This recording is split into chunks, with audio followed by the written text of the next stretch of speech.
Attention, une nouvelle arnaque hyper bien ficelée pourrait vider votre compte en banque en quelques minutes, et tout ça à cause d'une simple lettre reçue dans votre boîte aux lettres. Depuis l'été 2025, de plus en plus de gens reçoivent un faux courrier qui ressemble à s'y méprendre à un vrai courrier de l'assurance maladie.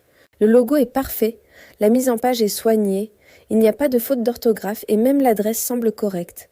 Difficile de ne pas se faire avoir. Le piège est toujours le même. La lettre annonce une prétendue les nouvelles procédures de sécurisation pour votre compte Amélie ou votre carte vitale.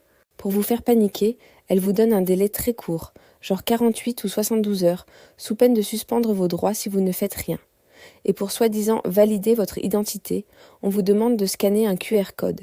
C'est là que le cauchemar commence. Une fois que vous scannez ce QR code avec votre téléphone, vous atterrissez sur un site web qui est la copie conforme du site officiel d'Amélie. C'est bluffant de réalisme.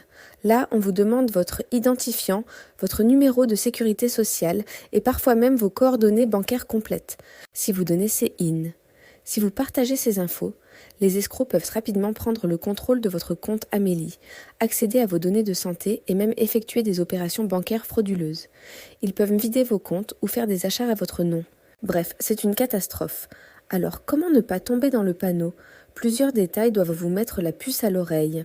Premièrement, l'assurance maladie ne vous mettra jamais une telle pression avec des délais aussi courts en menaçant de couper vos droits. Deuxièmement, un vrai courrier officiel sera toujours personnalisé avec votre nom, votre prénom et votre numéro de sécu complet. Les fausses lettres, elles, restent souvent très vagues. Et surtout, retenez bien ça.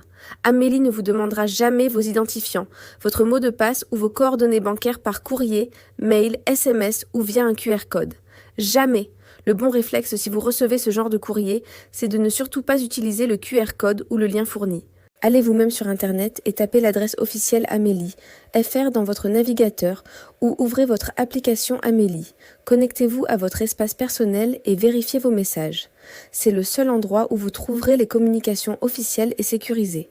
Si le doute persiste, appelez le 3646, le numéro officiel, ou déplacez-vous directement dans votre caisse d'assurance maladie. Et si jamais vous avez déjà scanné le code et donné vos informations, il faut agir très très vite. Chaque minute compte. La première chose à faire, c'est de changer immédiatement votre mot de passe sur le vrai site Amélie. Si vous utilisez ce mot de passe ailleurs, changez-le partout. Ensuite, contactez votre banque tout de suite.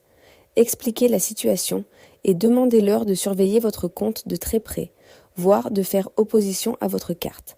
Enfin, allez porter plainte à la gendarmerie ou au commissariat et signalez l'arnaque sur la plateforme gouvernementale Cybermalveillance, Gouv.fr. Cette arnaque prouve que les fraudeurs sont de plus en plus malins et qu'ils n'hésitent plus à mélanger le papier et le numérique pour nous piéger. Restez toujours vigilants. Ne croyez pas à un message qui vous presse de donner des infos sensibles. Partagez cette vidéo avec vos proches, vos parents, vos grands-parents, car tout le monde peut être touché. Plus on est informé, moins les escrocs auront de chances de réussir.